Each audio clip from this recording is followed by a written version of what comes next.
So we're going to talk about a couple of things real quick in this clip here. This is almost like a podcast, but it's not because it's not going to be on like podcast sites or anything. But obviously, you're just hearing my voice. When I uh when I speak on anything in terms of consciousness, understand that consciousness is awareness, and there's levels to this. So if I'm speaking on someone's consciousness or their consciousness being evolved, don't ever think I'm saying they're a sage or a mystic. I mean, I don't even call myself that. I truly, truly, truly don't think I'm that even remotely.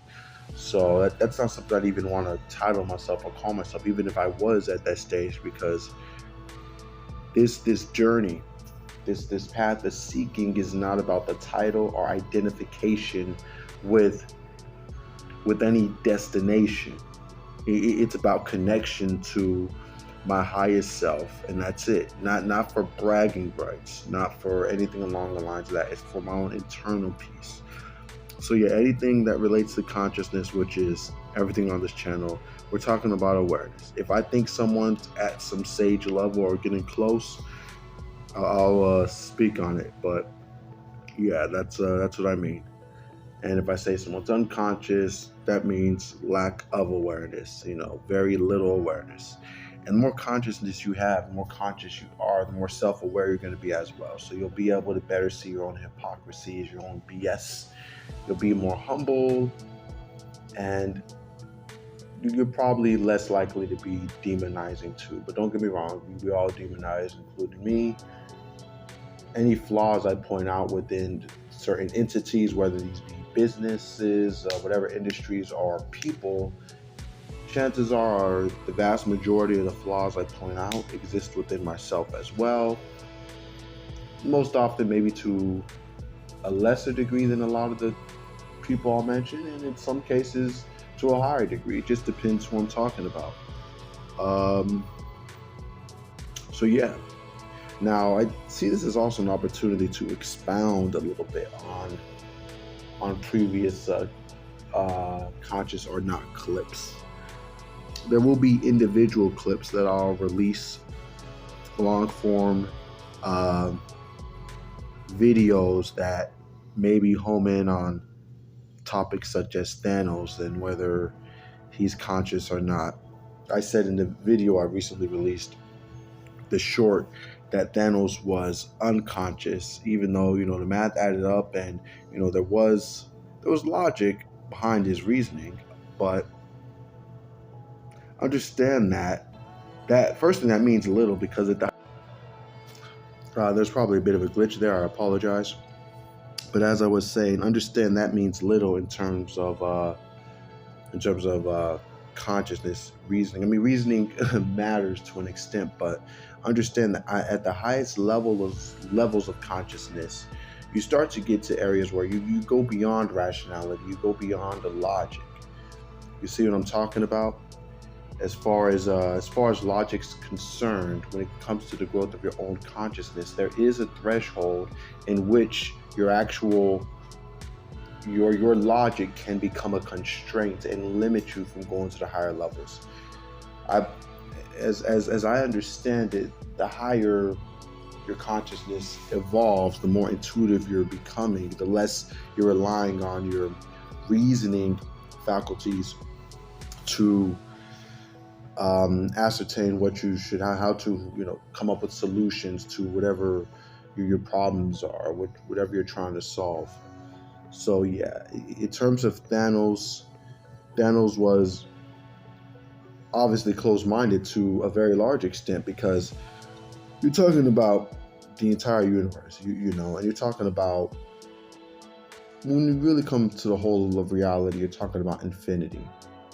And the fact that he felt he had to just snap his fingers and eradicate half the population means he doesn't have an appreciation for infinity or a real understanding of that, because just in that understanding and appreciation alone, he would have surmised that it was definitely quite possible to come up with a better solution. It doesn't even seem like there was ever any serious exploration on his part in terms of searching for an answer that wasn't so brutal It seemed more of like a power trip, like I have access to this power, and so he could big up himself. Let me attach a reason that I'm doing this, because I don't want to just do it just to do it. I'm doing it because I'm trying to save half the world, but you're killing half the world. Okay, and then the logic, another piece of logic Thanos misses as well is, okay, well, what about when the half population doubles back up? Okay, and then you're just gonna keep snapping your fingers and eradicating half. That's your logic. So Thanos is more conscious than a lot of villains in terms of his solutions to the problem, but he is not very conscious at all, if you ask me. Yeah, there's there are actually more there's more of a conscious manner of handling things when it comes to films such as The Watchmen, Dr. Manhattan, and there's one of the superheroes. They have a conversation that relates to, I think, the killing of a mass amount of people to either save a vast population or the human race as a whole. I don't remember all the details. It's been a while since I've seen that movie. And when I first saw it, I didn't appreciate it as much as when I saw it later on, because I saw it originally, I was just so much younger than I am now. And I'm sure if I watched it today, I'd appreciate it a lot more than I ever have. But yeah, that's more of that's me expounding a little more on Thanos. In terms of Mike Tyson, he's very philosophical, and he has his weed ranch, and he does a certain psychedelics. I haven't even done a psychedelic, but I'm sure he's psychologically delved into other realms. I do believe that psychedelics, while definitely something I believe has a lot of power and is necessary for a vast majority, well, I'm not gonna say majority, but for a vast amount of the population, maybe a vast majority of the population, in terms of to help open their minds up to the possibilities of what's out there. I do, as far as I understand it, I don't believe there is any real permanence that can be created within in terms of your day-to-day state from psychedelics. I just believe it opens the door to give you a peek inside in terms of what's possible. Or if I say, yeah, a real peek inside, into your own infinite nature.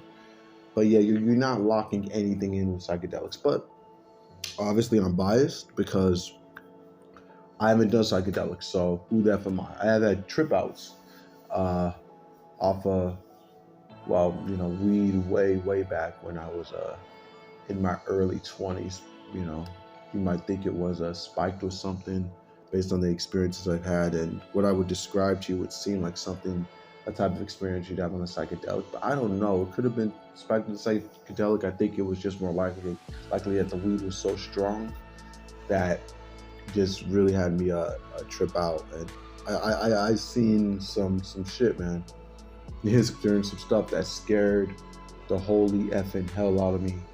And there's nothing really close in terms of just the fear I faced back in my early 20s from a massive heavy hit off a bong of weed, as weed was becoming stronger and stronger and getting more and more crossbred. And man, dapped me up, dude. But yeah. All right, I'm out. Until next time.